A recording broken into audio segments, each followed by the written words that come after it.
Hi guys, Max from Metro Hobbies. We're here to talk about airbrushes, compressors and how to set them up and why you're going to use them. So let's have a look. One of the other things that people ask me about a lot is what's airbrushing all about and why should I do it and can I do it and what do I need to do with it and everything else. Going back a long time, like most of my stories, when I first started out we only had paint brushes and things like that because airbrushing was a magic thing and only the really professional modelers did it and everything else. And then as I was going along in life, one of these little airbrushes came along. This is a single action airbrush. The principle behind this is you pull the trigger, but you adjust the spray pattern by adjusting the nozzle up and down here. So all that happens is you've got no real control over the whole pattern, but you have one style of spray area that you can work with. You can pull it back a little bit and it'll go a little bit more, or you can pull it a bit tighter, but you have no real control over the actual spray cone that's coming out or the spray pattern that's coming out. The great thing about using an airbrush, you suddenly discover you can do a whole lot more things with an airbrush than you can hand paint. You get a better finish, you do all sorts of things, you can paint larger areas and goes on nicer and everything else. So eventually this got chucked and I went and bought myself the all-new Butte K-Tel type Pash airbrush. This is again a single action airbrush. Same sort of principle, it still feeds up there, the bottle fits down there. But this one was a bit more, wow, look, this is like a real airbrush. I'm like really airbrushing now, so I'm a professional. Yeah, whatever. Now the sets came along, we got better and better airbrushes, nicer and nicer. And this one is like the package. There's airbrushes you can buy where it doesn't have the hoses and everything else, but they're the more high-end airbrush. And for the beginner modeler, if you're just starting out, this is what I recommend. It depends a little bit on what you're painting. If you're doing figures, good for base coating, good for doing the early stages of your painting and then doing your final cuts, final covers and everything else. For armor and aircraft and cars and even ships to extent and a few other things, robots and sci-fi, this is a great airbrush, just as a start point. Braided hose, there's the fittings. That goes on the compressor, that goes on to your thing. The reason a braided hose is much better than the plastic hoses are, plastic hoses heat up and will create condensation in the hose, whereas braided hoses tend to be less able to heat up and cause the condensation. They still get a little bit in it if you do a lot of airbrushing, especially in humid areas, but they're a lot more flexible, they're a lot easier to handle, and you'll get less issues with water and things going through them. In this particular one, you've got a couple of extra tips and needles. This one's got all up, this is 3 needles and 3 tips. There's a medium in there at the moment, or 0.3 I think it is. You get a 0.2 needle, which is fine, and a 0.5 needle, which is heavy duty. I rarely use these 2 needles, generally because I can generally do everything I want to do in this particular airbrush. The other bits and pieces in here, there's a little eyedropper there for dropping your paint.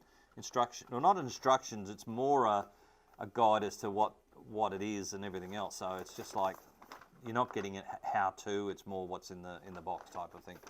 So don't expect that. If you want to get into how-to, there's a lot of good videos or things like that. This tool here has to be the worst thing ever put in it, and I'll explain to you later why. So basically you go from there. Now the actual airbrush itself is what we call a double action airbrush. Now that means air coming in through here, comes up to here. You push the trigger down and that sets the airflow going.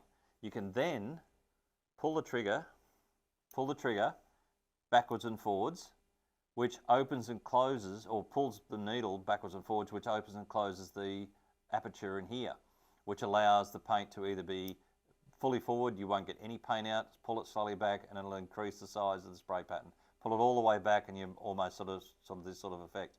You can set these to be to sort of set at a certain rate, so you pull the trigger down and then you slowly wind in the little knob at the back there, which then sets it. Now most airbrushes are set up this way. This comes all the way in, which means you can only pull the trigger back a certain distance, and that's as far as it'll go. So that just means you can set it and you'll never go any further. Now, the beauty of this, as I said to you before, they are Siphon Feed airbrushes. This is a gravity feed airbrush, which means put the paint in here. The paint is already flowing into the gun, so it's not under any major stress or anything else trying to get paint through. So it's a lot easier to manipulate the paint and everything else. This has got a colour cup on it, which is always handy because people spray around like this and there's paint, to put too much paint in, the paint goes everywhere. So a colour cap is also always handy. Between colours, just put a bit of thinner in there, spray through, continue on. At the end of the day, you need to clean this brush, and it doesn't matter what paint you use, you got to clean it. The procedure I use to clean my airbrushes is tip out any excess, get rid of that. Put a little bit of thinner in there, get a rag or get somewhere and just spray it to sort of clear out as much of the junk as possible. If you find in time that you're doing more and more airbrushing and you want something a little bit finer, a little bit more finesse in an airbrush, then you can come and talk to us about some of the more high-end brushes where you just buy the airbrush. Things like a Wata, Sparmax, SMS have got a paint out, the Dragon airbrush. All those are like a little bit more high-end if you want to go that way. For most people, if you're not doing a lot of airbrushing, this will do the job. Couple more little things to just help out. Now these are not necessary, but they're handy to have, especially if you're doing more and more airbrushing, because it's just one of those things that'll be handy to have. This here is a airbrush cleaning pot. At the end of the day, when you're spraying and you're cleaning up your airbrush and everything else, it's very handy to have an enclosed area to keep everything, because you're using chemicals and things like that to clean up your airbrush. You can use it to keep your airbrush safe, so you're not spilling your paint everywhere. But when you're cleaning up at the end of the day, you don't want chemicals going everywhere. You want to keep it all nice and tidy. This keeps it enclosed. It's got filters inside, as you can see by the little filters here. And it just means that you can just work in a small area to make sure that your guns, all the bits and pieces of paint and everything else, to the point, the filters do work really, really well. So sometimes you can recover your thinner and use it again and again just to keep going until it just gets to the point it's too dirty. Little stand there, as a nice little way of holding the gun as well. This just, I have gone and got one of these years ago, and I use it more for holding my gun rather than cleaning up an area, but I do use it in there. So that's a very, very good little unit to have, just for that little bit more of a safety factor when you're cleaning up, stuff like that. The other thing that came on the market years ago, and I had, not this particular one, but I did have a hand in setting up this. I was asked by one of the manufacturers about something that they could produce that would help the modeler, and I suggested, I'd seen very, very expensive heavy duty ones done by testers, I think it was, and that was a spray booth, but I wanted a portable one. I wanted one that was easy to manage, lifted around the place, simple to use, things like that. And they came back and they gave, and it was Sparmax at the time, or still is Sparmax, and they came back with the SB88, which is a really, really nice spray booth unit and everything else. The beauty of a spray booth is you can keep everything enclosed in the area you're working in. It's got a little fan at the back which draws the paint through, and it is quite strong. You'd be surprised. Through a filter and then out, and you've got a hose, and you can throw the hose out the window, or you can have it on the floor so it just runs off into nowhere and things like that. This one comes with lights. This one's got LED lights in it as well. That picture there is a bit misleading. No, the hose doesn't come back over and spray the air back at you. You can throw it out the window. It's actually got that piece there. If you open a sliding window, you can put it out and it'll just spray out the door. It's one of those things that once you start using it, you'll use it all the time, because it is a great way to have the model in front of you. I know of a couple of guys who have bought two of these, because these are only plastic and they're adjustable, or not adjustable, but they can removable. They've got two of these side by side so they can do large models and things like that. Little turntable in the bottom of it there so you can turn your model around. Just a great way to help airbrushing, good colour, good light so that you can see what you're doing. Again, it's not a necessary thing, but it's always handy to have. It just makes it that little bit tidier and neater, and makes it a bit safer, I guess, for you as well. But on top of all that, if you're going to run an airbrush, you need something to run it with. Had a funny conversation with a guy that came in and wanted to know how you run an airbrush, and I said, well, you need a compressor, and he said, oh, is that what makes it work? And I thought, well, yeah, that is what makes it work, because it's an air compressor for an airbrush. Anyway, I know we've had a video done of the compressor, so I'm not going to drag all that out and do all that for you, but that's the compressor. I recommend the one with the tank. The beauty of that is when that tank is full, the compressor turns itself off and you don't have it running constantly.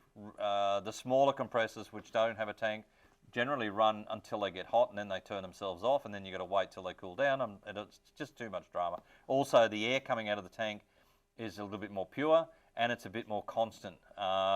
Compressors these days have got a lot better. In the old days they used to have a put effect if it was just one without a tank. But I still feel a tank is still a great way to go, and it's a great little system. Works well. The thing you've got to remember the most is there's a little valve just there. Now every time you airbrush, water or moisture builds up in both the compressor and the tank. You need to release that every so often. I do it every time I airbrush, so it just makes it easy. It's just one of those things you do.